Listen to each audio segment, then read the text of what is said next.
내 하신 구여 내 말 들으사 죄인오라실 때에 날 부르소서. 주여 주여 내 말 들으사 죄인 오라실 때에 날 부르소서. 자비하신 하나님 말씀 창세기 3장입니다. 창세기 3장 1절에서 6절 말씀 교독합니다. 1절 말씀 제가 먼저 받들어 봉독절입니다. 여호와 하나님의 지으신 들짐승 중에 뱀이 가장 강교하더라. 뱀이 여자에게 물어가로되 하나님이 참으로 너희들아 동산 모든 나무의 실과를 먹지 말라 하시더냐.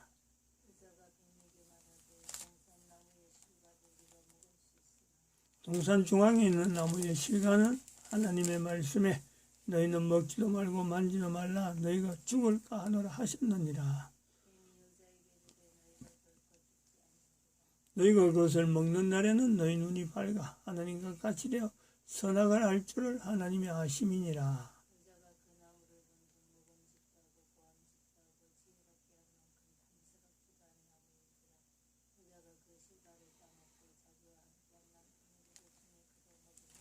아멘.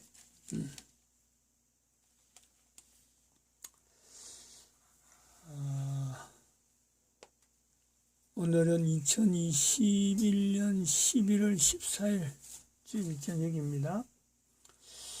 2022년 3월 9일까지 3월 9일 날 대통령 선거 이번 정권 투표에서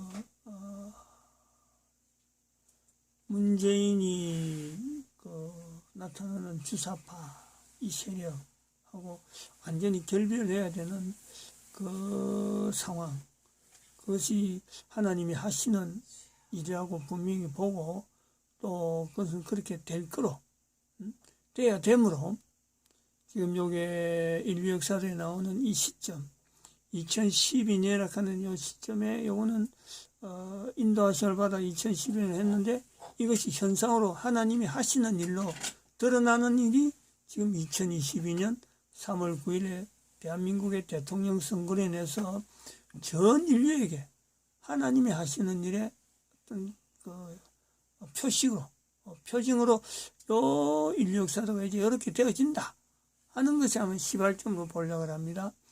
그래서 이 주일 낮, 주일 저녁, 수요일 저녁 여기 대해서 3월 9일까지는 어떠하든지 대한민국의 상황과 주변의 그 여러 가지 정치적인 대한민국 정치적인 인류의 여러 가지 상황에 하나님 앞에 돌아와야 될 그 상황, 대한민국뿐만 아니라 미국도 마찬가지고 그런 관계된 자료가 있으면요, 이때 예배 시간을 통해서 영상물에 되어 있는 이 모든 자료를 올리려고 그래 우리가 계획을 하고 있습니다. 이런 그러면 오늘 저녁에는 이 내용을 한번 보려고 합니다. 너아라 TV에 2022년 대통령 선거 자유통일 유무 결정된다. 이 내용을 우리가 주장하는 그 내용하고 지금 같은 그런 맥락입니다. 이게 만만한 내용이 아니니까 우리 하나님 앞에 지금 기도하는 마음으로 되어지길 바라면서 하나님이 하시는 섭리를 대한민국 국민들이 인정할 수 있는 하나님이 하시는 거지 이게 인간 누가 들어서서 될 일이 아니다 말이죠. 그래서 이게 하나님이 하시는 일에 우리가 기도하는 마음으로 지금 참석해 보고자. 이게 42부인데 아마 이거 틀면은 테이프가 30분밖에 안 되기 때문에 끝까지 하고 자료 끝난 대로 아마 끝날 겁니다. 나머지는 각자가 이 자료를 보고 찾아가야 됩니다. 시작합니다.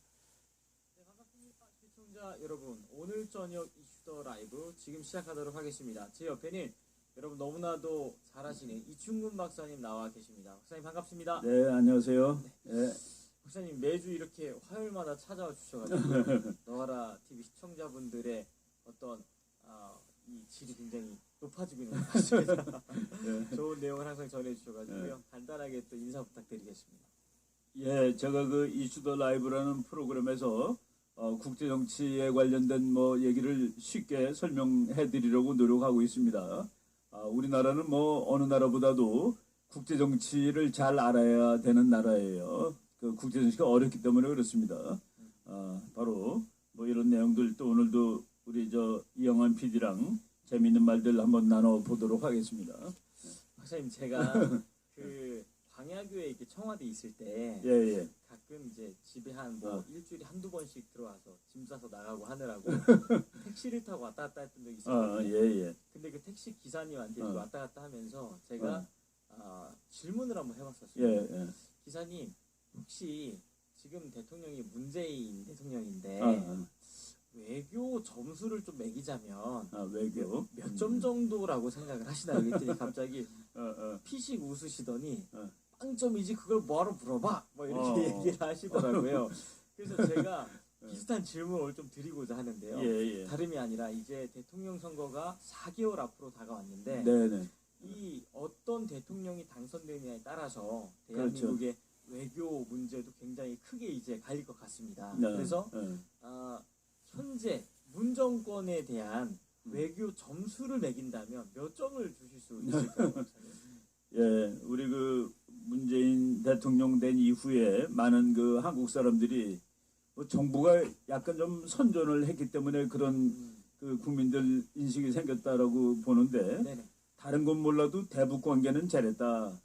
북한하고 평화가 오지 않았느냐 네네. 이런 식으로 생각하는 사람들이 많이 있었는데 네. 그 평화를 만들었다라고 생각하는 사람들이 좀 있었어요. 예를 들어서 이제 그 뭐 취임되고서 얼마 안 됐을 때 2018년인가 그렇죠? 북한하고 4.27 뭐 선언해가지고 한반도에 뭐 봄이 오고 평화가 오고 네네. 이런 식으로 이제 생각을 했습니다.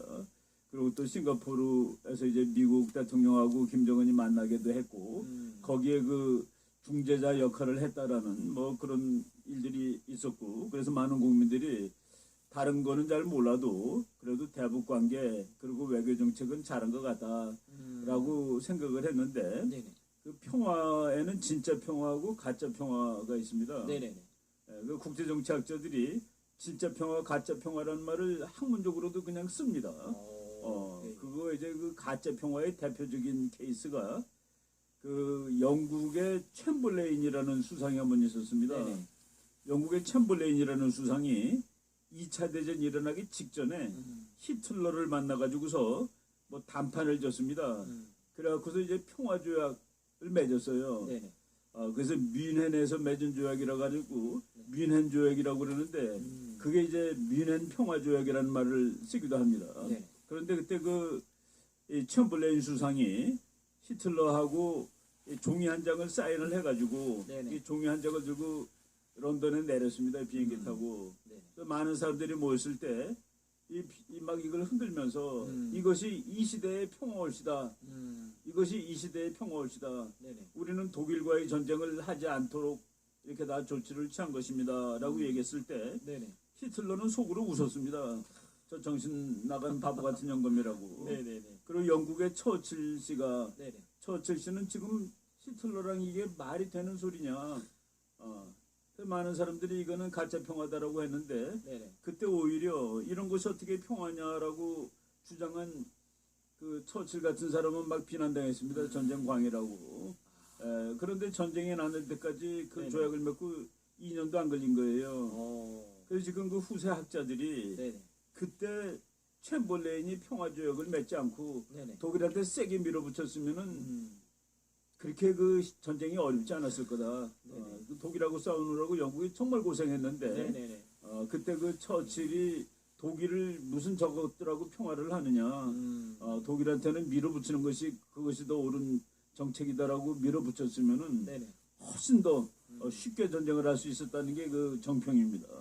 박사님 제가 얘기 듣다 보니까 지금 이 뮌헨 평화 조약 상황과 그리고 지금 한반도의 상황이 굉장히 비슷하다고 가짜 보여요. 평화죠. 가짜 평화. 저는 그 뭐 판문점 회담할 때 뭐 9.19 선언할 때 다 가짜라고 생각을 했습니다. 가짜니까 원래. 네네. 그러니까 마음이 하나도 변하지 않았는데 그 변하지 않은 마음은 그대로 놔둔 채로 그 가짜 문서를 주고받는 것은 그건 평화가 아닙니다.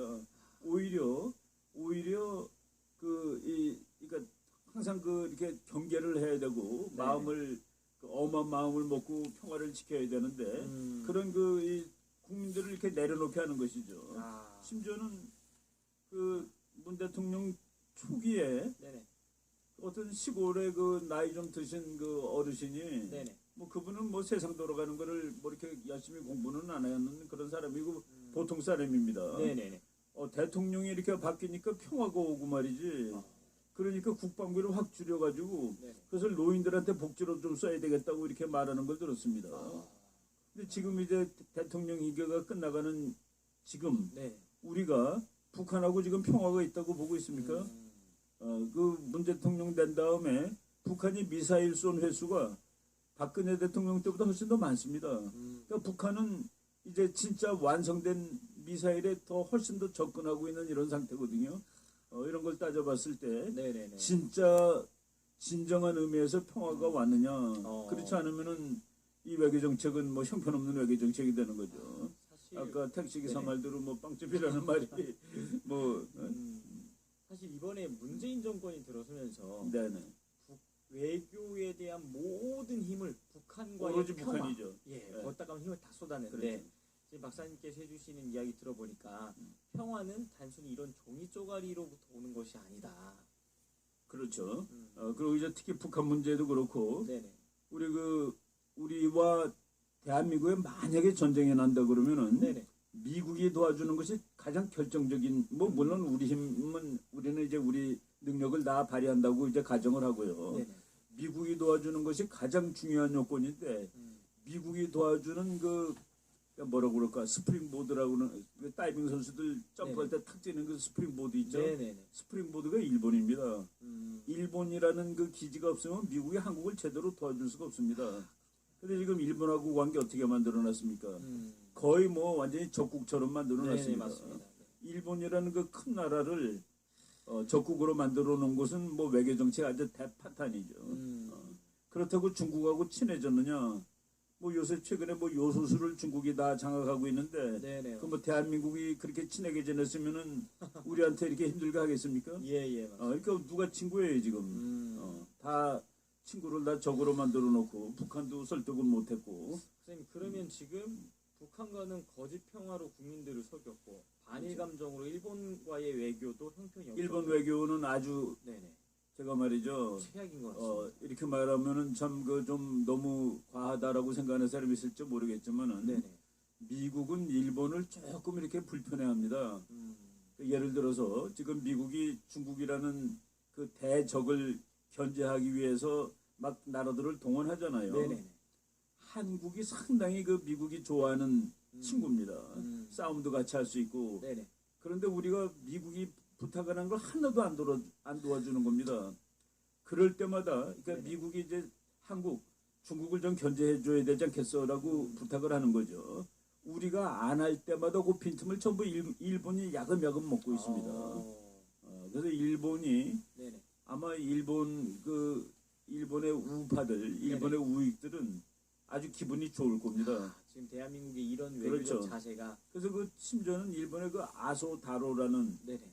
그 일본의 그 사람 한번 수상도 했던 사람이에요. 그 사람이 뭐라고 얘기를 했냐면은 네네. 대만이 무력 침공을 받으면 일본은 참전하겠다라고 얘기했습니다. 그거 있을 수 없는 얘기죠. 예, 옛날 예. 같으면은. 네네네. 근데 미국이 그 말에 아무런 반응을 안 합니다. 오히려 환영하고 있습니다. 그 말을 하자마자 네네. 일본의 방위백서가 일본은 방위성이라고 그러질 못하고 방위청이라고 그러던 나라입니다. 근데 그것이 방위성으로 승격이 됐고, 그리고 일본 방위백서 금년에 나온 거 보면은 사무라이가 말 타고 있는 것을 그 펜화로 그린 겁니다. 무시무시한 그림입니다. 말을 타고 있는 사무라이를 네네. 일본이 전쟁하는 나라가 됐는데 네네.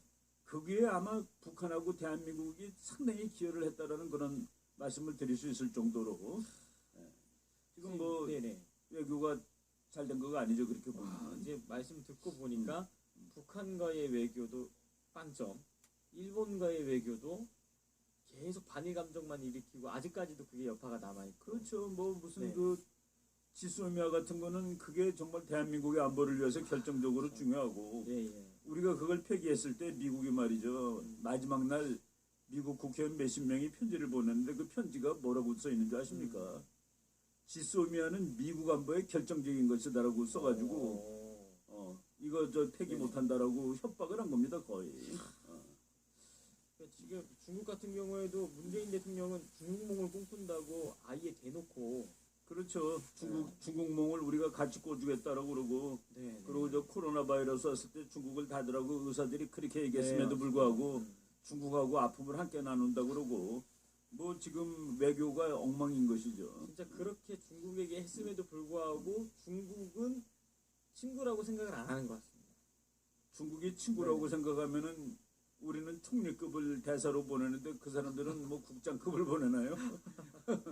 뭐 완전히 뭐 웃기는 얘기죠. 맞습니다. 우리가 한미동맹도 이렇게 나빴던 적이 있을까 싶을 정도로 최악으로 좀 치닫고 한미동맹도 지금 미국 사람들이 다 알죠. 그건 왜 모르겠습니까? 우리 보통 학자들도 다 아는데. 그러니까 지금 이렇게 하나하나 세부적으로 나누고 나서 보니까 진짜 택시 그 운전기사 아저씨 분의 말이 그렇죠. 정확하게 빵점이라고 하신데 또 이제 이거 결국은 연구하시- 이제 그 지금 임기가 이제 몇 개월밖에 안 남은 이 시점에서 네네네. 그 이루는 것이 없습니다. 뭐 북한하고 평화가 왔느냐, 북한의 미사일은 옛날보다 못해졌느냐, 네네. 북한의 핵 실력은 지난 4년 전보다 지금 얼마나 더 좋아졌겠습니까? 맞습니다. 네. 완성에 훨씬 더 접근을 한 것이죠. 미사일 실험도 수십 번을 더 했으니까 네네네. 훨씬 더 완성품에 가까운 것을 가지게 되었고 맞습니다.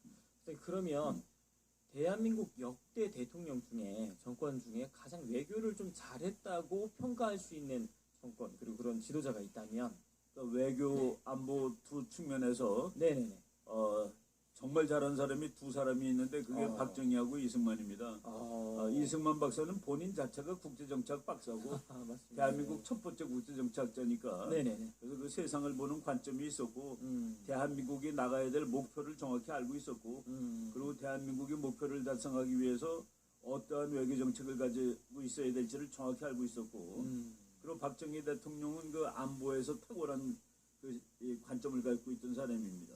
네네. 그래서 그 앞으로 미국이 이런 것을 요구할지 모르겠을 때 미리 미국한테 이거 해주겠다라고 미리 얘기까지 할 수 있을 정도로 네네네. 그 정도로 그 미래를 내다보는 그런 그 탁견을 가지고 있던 사람들이죠. 선생님, 그러면 이것도 조금 방금 전에 문재인 정권의 외교 점수를 매기면서 세부적으로 좀 이야기를 했던 것처럼 네네. 방금 이야기하신 이승만 그리고 박정희 대통령에 대한 외교에 대해서 네네. 좀 구체적으로 어떤 성과를 이야기해 본다면 어떤 게 네네. 있을까요? 좀 대표적인 그러니까 성과가. 이승만 박사는 네네. 일단 그 전쟁을 한 대통령입니다.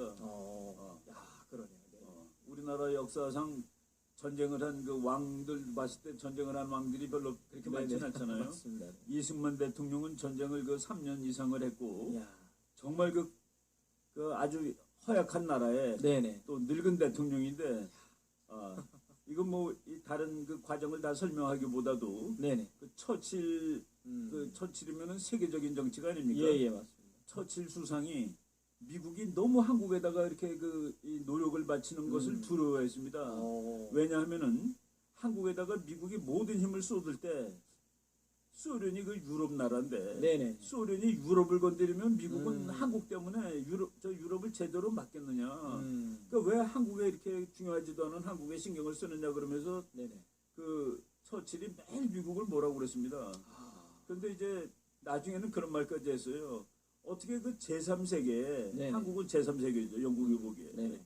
그리고 늙은 노인 대통령한테 미국 사람들이 쩔쩔매느냐까지 얘기를 했습니다. 그렇게 공개적으로 공개적으로 이야기할 얘기를 정도로. 했습니다. 그러니까 화가 난 마음으로 네네. 미국은 왜 제3세계의 그 늙은 대통령 하나도 제대로 가누지를 못하고 쩔쩔매느냐고. 그거 네네. 하나만 보더라도 아, 엄청나게 잘한 거죠. 그 얘기가 나온 것만으로도 그러니까 이승만 그게 모든 것을 다 대통령이- 설명해 주는 것이죠. 맞습니다. 그러면 박사님 그 처칠이 그렇게 말할 만큼 이승만 대통령이 어떻게 그 미국을 꽉 잡고 흔들 수 있었던 거예요. 그러니까 이제 네. 이승만 대통령 우리나라 많은 사람들이 이승만 박사를 그 뭐 침입하라고 그러고 미국에 죽으라고 그러는데 네네. 미국을 가지고 노는 사람은 우리나라 역사상 이승만 박사가 제일입니다. 미국을 뭐 아이젠허버고 고얀 놈이라고 소리도 치고 네네. 그 뭐 미국 장군들은 그 뭐 여기 왔던 그 사령관 이런 장군들은 이승만 박사하고는 상대가 되질 않습니다. 그러니까 뭐 그거는 아예 네네. 어른하고 애들 하는 것이죠. 야, 그 거의 정도로. 가지고 놀다시피. 네네. 그렇게 그 이승만 박사가 이제 그러니까 뭐냐면은 국가가 나가야 될 목표를 너무나도 정확히 알고 있었던 거예요. 이 나라는 자유민주 국가로 네네. 건설되어야 된다. 음. 그리고 그러기 위해서는 미국의 힘이 반드시 필요하다. 이 몇 가지 원칙을 정확히 네네. 알고서 그 원칙에 벗어나지 않게 모든 것을 행동을 한 거죠.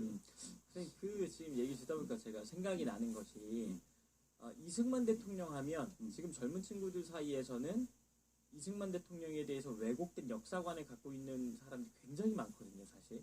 그렇죠. 그 중에 하나가 이승만 대통령이 한간 인도교를 폭파하고 본인은 살고 우리 국민들은 죽였다. 뭐 이런 세월호 선장과 같다 이런 이야기까지 하고 또 하나는 친미주의자다. 이제 이런 이야기 뭐 부정 선거를 했다. 이제 이런 이야기들 하는데 저도 이렇게 이승만 대통령 관해서 공부하다 보니까 친미주의자가 아니라 미국이 이승만 박사를 죽이고 싶어서 진짜 그 에버레디 플랜이라고 작전까지도 짜고 할 정도로 그렇게 좀 거슬리는 존재였다는 거 확인할 수 우리나라 있었거든요. 대통령 중에서 네. 미국 정부가 하도 컨트롤이 안 돼가지고 예. 이 사람을 제거를 해야 되겠다. 뭐 제거라는 건 죽일 수도 있고 네네. 대통령직에서도 쫓아낼 수도 있는 정치적 것이죠. 생명을 예. 끊어놓는. 그러니까 정치 더 이상 그 자리에 못 있게 하는 거죠.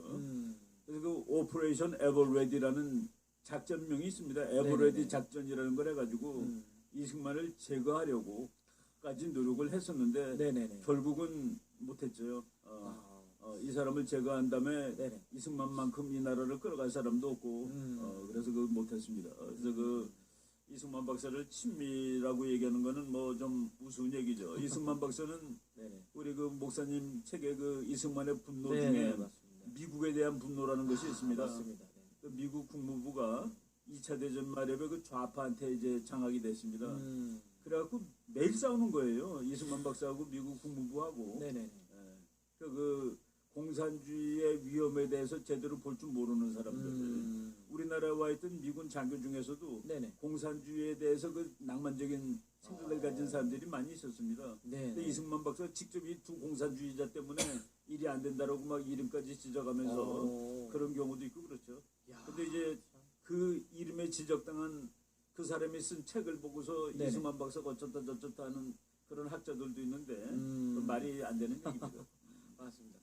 야, 그래서 그 공부를 하면 할수록 네. 그 시대를 한번 이렇게 살펴보면 사실 미국도 반공이 아니라 친공 쪽에 가깝지 공산주의가 않습니까? 뭔지를 잘 몰랐죠. 그리고 이제 2차 대전이 소련이 네. 미국 편이었습니다. 예. 그래서 이제 그게 이제 국제정치의 참 그 기가 막힌 네, 이론인데 그런 것 같습니다. 예. 미국한테 제일 무서운 적이 독일입니다. 히틀러. 네네. 히틀러와 싸우기 위해서는 소련하고 같은 편을 해야 된다라는 생각이 있었던 거예요. 예. 그래서 그 소련을 미국이 엄청나게 돈도 내주고 무기도 네네. 내주고 그래가지고 소련이 그 히틀러를 격파하고 네네. 그 히틀러가 없어진 다음에 미국하고 소련은 그날로 다시 적이 되는 것이죠. 이 국제 정치라고 하는 게 그렇죠. 알면 알수록 참 재밌고 심오하게 그렇죠. 있는 것 같습니다. 그래서 그 미국이 몇 년 동안 소련을 자기 편으로 그래갖고 그 아주 유명한 사진이 있습니다. 여기 독일이 있는데 예. 소련군이 이쪽에서 동쪽에서 오고 미국은 서쪽에서 갔잖아요. 아. 그래갖고 그 엘베강에서 서로 양국군이 부딪힙니다. 그래갖고 서로 이제 껴안고 그 미군하고 소련군이 껴안고 이제 네네네. 전쟁에 이겼다고 이야, 그 장면을 참. 보면은 야 이 두 나라가 그래도 껴안고 네네. 국제정치가 그런 거예요. 그런 국제 역사를 보면 또 신기한 그렇죠. 것 같습니다. 그렇죠. 야, 그러면 또 이제 다음 또 큰 주제로 넘어가 보려고 하는데요. 이제 이게 또 연장선이 될 수도 있을 것 같습니다. 바로 한반도 통일에 대한 문제입니다. 한반도 통일에 있어서 사실 미국의 역할이 어떻게 보면 좀 결정적일 수 있다라고 이렇게 볼 수가 있을 것 같은데요. 한반도 통일에 대한 미국의 입장을 좀 정확한 속마음을 좀 알고 싶습니다. 네. 그 우리나라 교수 중에서 독일에서 이 교수를 하시는 그 박성조 박사라는 분이 계십니다. 네. 그분 뭐 저보다 이제 한참 선배 되시고 음. 이분이 독일 통일이 된 다음에 그 아주 결정적인 언급을 한번 하신 적이 있어요. 누가 나에게 독일 통일의 이유를 묻는다면은 나는 세 가지로 대답하겠다. 1. 미국이 도와줘서. 2. 독일이 돈이 많아서. 3. 독일 사람들이 단결을 했기 때문에. 소독 사람들이. 이 셋 중에서 가장 중요한 것은 미국이 도와줬다는 사실이다. 그리고 이 세 가지는 한반도에도 그대로 적용된다. 이렇게 이제 한국이 통일되려면은 미국이 도와줘야 되고 대한민국이 돈이 많아야 되고 대한민국 국민이 단결해야 되는데 그런데 미국이 도움이 없으면은 그 다음 말이 아주 결정적이네요. 미국이 도움이 없으면은 네네. 한반도 통일은 절대 불가능하다. 근데 절대라는 말을 쓴 거 보고서 네네네. 야 정치학에도 절대라는 말을 쓸 수가 있구나. 맞습니다. 네. 미국이 안 도와주면은 한반도 통일은 절대 안 됩니다. 왜 안 되냐면은 네네. 지금 우리 통일을 구조적으로 반대하는 나라들이 있습니다. 네네네. 통일이 되면은 자기한테 이건 너무 힘들다라고 생각하는 나라. 정치적으로. 예. 정치적으로, 네네. 지정학적으로, 경제적으로. 네네. 그게 중국입니다. 음. 중국은 그것을 한국이 통일되면 안 된다는 것을 몸소 증명해 보인 나라입니다. 언제 증명했냐면은 네네. 6.25 때 한국군이 압록강에 도달했습니다. 네네. 압록강에 도달해가지고 그때 그 육사단 병사가 네네. 압록강 물을 수통으로 퍼서 그것을 이승만 대통령한테 보낸 적도 있었습니다. 예. 이제 통일이 바로 왔다고. 바로 그때 중국군이 130만이 온 걸로 돼 있습니다. 130만이 와가지고 네. 40만 명이 죽었습니다. 그리고 부상도 한 40만 명으로 보거든요. 네네. 그러니까 80만 명의 중국 젊은이가 죽거나 다쳤습니다. 그러니까 쉽게 얘기해서 뭐 네네. 중국은 멋있게 말한다고 북한을 구원하기 위해서인데 한반도 통일을 막기 위해서입니다. 우리 입장에서 볼 때. 그러니까 한반도가 통일되면 그만큼 중국이 정말 젊은이 80만 명의 생명과 그 뭐 부상 이 건강을 해치면서까지도 막아야 될. 네네네. 근데 그건 왜 그러냐면은 한국하고 중국은 이렇게 붙어 있는 나라인데 예. 그 중국 사람들은 한국이란 나라가 큼직한 나라가 옆에 생기는 거를 결코 허락하기가 힘듭니다. 그러니까 그 국제정치의 논리 중에 네네. 이웃에 힘센 나라가 생기는 건 막아야 한다라는 논리가 있습니다. 국제정치는 그 아름다운 얘기는 아니에요. 이웃에 힘센 나라가 생기는 것은 막아야 된다. 근데 대한민국이 지금 만약 통일을 하게 되면은 네네. 남한 더하기 북한이 아닙니다. 통일한국은 남한 곱하기 북한입니다. 그러니까 이제 대한민국의 자원과 자본과 기술 곱하기 북한의 노동력과 자원. 이게 큼직한 나라가 생기는 겁니다. 엄청나게 빨리 발전할 수 있는. 그래서 뭐 많은 미국 그 예언가들이 앞으로 몇십 년 후에 한국이 세계 G2가 된다는 얘기는 네네. 그 빈 얘기가 아닙니다. 능히 가능한 얘기죠. 그런 나라가 옆에 생기는 게 중국으로는 너무 무섭고 피곤한 겁니다.